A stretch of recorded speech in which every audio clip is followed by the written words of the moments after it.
Hampir semua negara memiliki tempat angker, seperti Kastil Dracula Romania atau rumah Amityville di Amerika. Indonesia juga memiliki sejumlah tempat angker. Kepercayaan masyarakat Indonesia akan hal-hal goib telah melestarikan legenda dan cerita mistis dari tempat tersebut. Kebanyakan tempat-tempat ini memiliki sejarah kelam yang berkaitan dengan penyiksaan dan pembunuhan. Percaya atau tidak, sejumlah orang mengaku pernah merasakan adanya hal goib di tempat-tempat tersebut. Dan inilah kumpulan 13 tempat angker di Indonesia yang melegenda. Mari kita urutkan.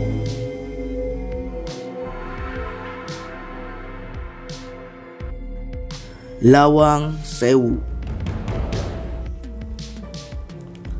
Lawang Sewu terletak di pusat kota Semarang, Jawa Tengah. Dahulu, bangunan megah ini digunakan sebagai kantor perusahaan jawatan kereta api pemerintahan Belanda. Namun, pada masa pendudukan Jepang, gedung ini beralih fungsi menjadi markas tentara Jepang. Saat itulah Lawang Sewu digunakan sebagai tempat penyiksaan dan pembunuhan tahanan. Sel penjara bawah tanah di Lawang Sewu sangat pendek, sehingga para tahanan harus berjongkok. Menurut pengakuan warga sekitar, ribuan makhluk goib mengisi tempat sudut Lawang Sewu, mulai dari pintu utama, lorong, penjara bawah tanah, hingga sumur tua tempat pembuangan mayat tahanan. Rumah Hantu Darmo. Rumah Hantu Darmo cukup populer di kalangan masyarakat Surabaya. Rumah mewah ini terletak di kawasan pemukiman elit Surabaya Barat. Menurut cerita, pemilik rumah tersebut melakukan pesugihan untuk menjadi kaya. Namun, pemilik rumah tersebut tidak mau terus-terusan memberi sesajen dan tumbal. Maka ia dan seluruh keluarganya yang katanya dibunuh oleh jin saat melarikan diri menggunakan kapal laut. Alhasil, rumah ini tidak ada yang menempati selama bertahun-tahun. Ada banyak cerita mengenai penampakan makhluk halus di sekitaran rumah ini. Kesurupan juga terjadi berkali-kali setiap ada yang melintasi rumah ini.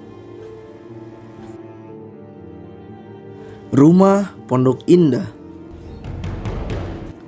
Sama seperti rumah Hantu Darmo di Surabaya, rumah Pondok Indah juga merupakan rumah mewah yang terletak di kawasan elit.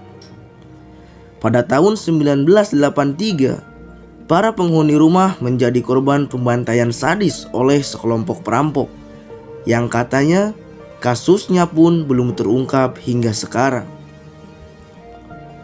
Berbagai kisah hantu menyebar. Konon katanya, siapa yang melintasi di rumah tersebut akan diteror oleh si penghuni rumah.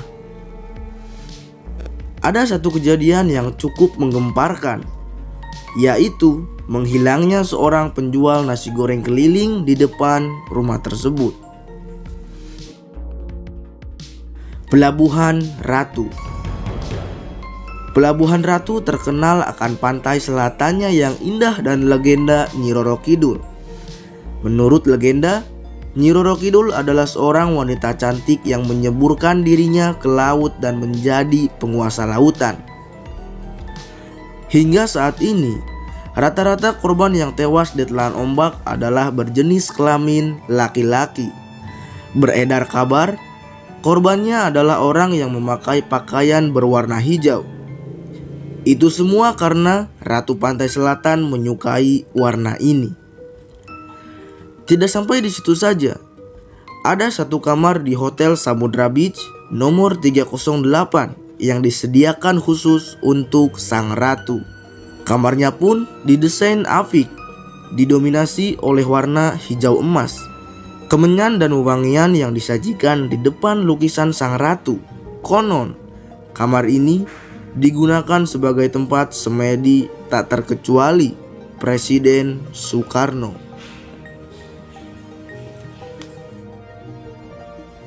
Rumah Ambulans Bahu Reksa. Di kota Bandung terdapat sebuah ambulans tertutup terpal yang parkir di sebuah rumah jalan Bahu Reksa. Ceritanya, terdapat satu keluarga yang mengalami kecelakaan dan akhirnya meninggal dunia. Mobil ambulans ini mengantarkan keluarga pemilik rumah tersebut. Konon, ambulans tersebut tidak bisa dipindahkan dan sering jalan sendiri tanpa pengendara. Cerita ini pun cukup populer di kalangan masyarakat Bandung. SMA Tugu Malang. SMA Tugu terletak di kota Malang, Jawa Timur. Dahulu, gedung sekolah ini digunakan sebagai tempat penyiksaan pada zaman Jepang. Banyak kisah horor yang dialami siswa di sekolah ini. Ada bermacam-macam hantu dan penampakan makhluk halus di beberapa sudut sekolah ini, baik di ruang ibadah, hantu tentara tak berkepala, pocong di lantai 2, dan masih banyak cerita-cerita mistis yang ditemukan oleh para siswa di SMA Tugu ini.